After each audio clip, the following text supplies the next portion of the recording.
ایک بادل مسلسل نبی کریم صلی اللہ علیہ وآلہ وسلم پر سایہ کر رہا تھا۔ یہ وہی نبی آخر الزماں ہے جن کی بشارت ہمیں اور انجیل میں دی گئی ہے، خاص طور پر یہودی علماء سے بچا کر رکھنا، اپنا کاروبار سنبھالنے کی دعوت دی۔ انہوں نے اپنی ایک دوست کے ذریعے آپ کو نکاح کا پیغام بھیجا۔ اس وقت آپ کی عمر 25 سال تھی، غار ہرا جایا کرتے تھے۔ خدیجہ رضی اللہ تعالیٰ عنہ کی آپ کے لیے محبت اور عزت کم نہیں ہوتی تھی، بلکہ دن بہ دن بڑھتی ہی رہی۔ ایک آواز سنی، آواز نے نبی کریم صلی اللہ علیہ وآلہ وسلم بہت ہی پیار بھرے لہجے میں کہا، پڑھو، اقرأ بسم ربک الذی خلق۔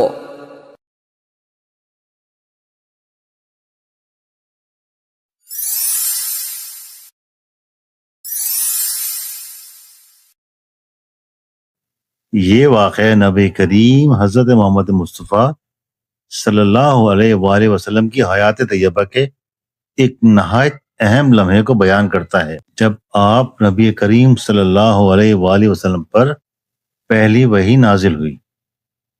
اس غیر معمولی واقعے کے بعد نبی کریم صلی اللہ علیہ وآلہ وسلم پر ایک کیفیت طاری ہو گئی، ایک سردی، ایک بے چینی اور ایک پریشانی کا احساس۔